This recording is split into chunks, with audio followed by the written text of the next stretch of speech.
Di sebuah istana megah di Stettin, Provinsi Pomerania, lahirlah seorang putri yang akan mengguncang dunia dengan kebesaran dan sumbangsihnya pada tanggal 2 Mei 1729.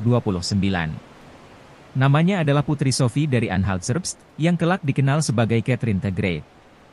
Terlahir dari keluarga bangsawan di kerajaan Prusia tidak serta-merta membawa Sophie dalam kemewahan, melainkan ia tumbuh dalam ketidakstabilan finansial. Sejak kecil, Sophie sudah terpapar ambisi besar keluarga dan dunia politik.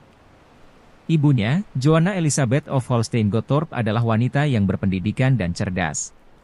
Tentunya, ibunya merencanakan masa gemilang bagi Sophie sehingga ia dibesarkan dengan harapan-harapan besar, termasuk dengan pernikahan politik yang strategis. Tentunya buat memperkuat kedudukan keluarganya. Pada usia 10 tahun, Sophie dipertemukan dengan calon suaminya, Peter III dari Rusia. Ia adalah sepupu Catherine sendiri dan kelak akan jadi kaisar Rusia. Tapi, sejak awal Sophie gak suka dengan Peter karena Peter tampak pucat dan kecanduan alkohol. Apa boleh buat, pernikahan politik seakan sudah jadi kewajiban buat Sophie untuk menurutinya. Pernikahan Sophie dan Peter jadi puncak intrik politik yang melibatkan Prusia, Rusia, dan Austria. Di tengah permainan politik yang rumit, Sophie tiba di Rusia tahun 1744. Saat Sophie tiba di Rusia, ia terpaksa belajar bahasa Rusia yang sulit dan jauh berbeda dengan bahasa Jerman, serta adat Rusia. Karena dinginnya Rusia, Sophie juga sempat terkena pneumonia, tapi untung nyawanya selamat. Berkat ketekunannya belajar bahasa dan budaya Rusia, Sophie akhirnya mendapatkan simpati dan dukungan dari rakyat Rusia. Tahun 1744, Sophie resmi bergabung dengan Gereja Ortodoks Rusia dan mendapatkan nama Catherine. Pernikahan Catherine dan Peter dilangsungkan tahun 1745 di St. Petersburg jadi tonggak awal perjalanan politik Catherine. Sayangnya, pernikahan mereka gak bahagia. Peter yang kurang dewasa itu kecanduan alkohol dan gak memenuhi kewajibannya sebagai suami. Karena itulah, Catherine mulai dapatkan kebahagiaan dari dunia literatur dan filsafat Eropa.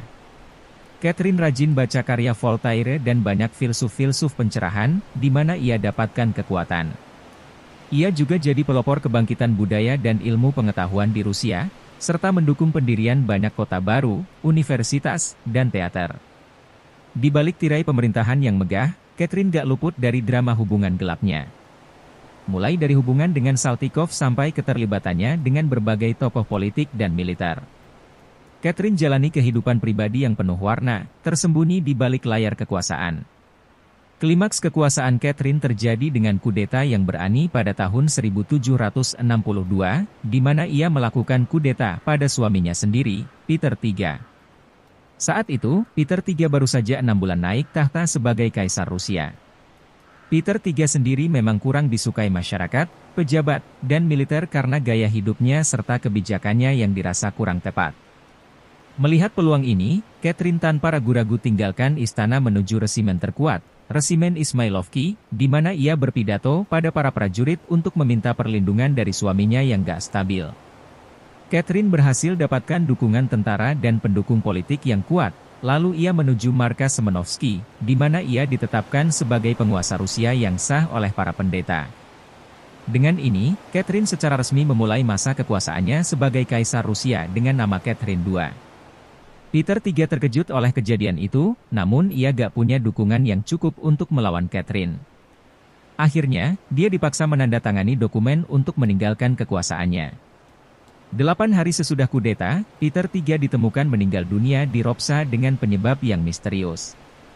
Meninggalnya Peter III menandai berakhirnya dinasti Holstein-Gottorp di Rusia. Sebagai penguasa Rusia, Catherine lanjutkan ekspansi kekaisarannya dengan penaklukan dan kemenangan dalam perang melawan Ottoman serta Persia.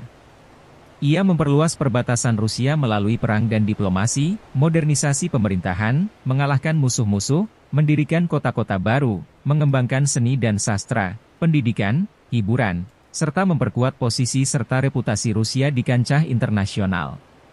Catherine memerintah Rusia selama hampir 34 tahun, dari tahun 1762 hingga kematiannya pada tahun 1796. Selama masa pemerintahannya, Rusia mengalami periode transformasi besar dalam segala hal, baik politik, ekonomi, budaya, pendidikan, dan militer. Catherine II mendapatkan julukan Catherine the Great karena reputasi dan sumbangsihnya untuk kemajuan serta modernisasi Rusia yang signifikan. Catherine dianggap sebagai salah satu penguasa terbesar di Eropa pada zamannya. Namun di balik kejayaan politik dan militer, Catherine menghadapi tragedi pribadi dan konflik politik yang merenggut kedamaian batinnya. Kematian putra-putrinya yang tercinta, desas-desus perselingkuhan, dan pengkhianatan di istana. Catherine the Great menghembuskan napas terakhirnya tanggal 17 November 1796 dalam usia 67 tahun karena stroke. Dengan begitu, putranya, Paul I, secara resmi naik tahta menggantikan Catherine sebagai Kaisar Rusia.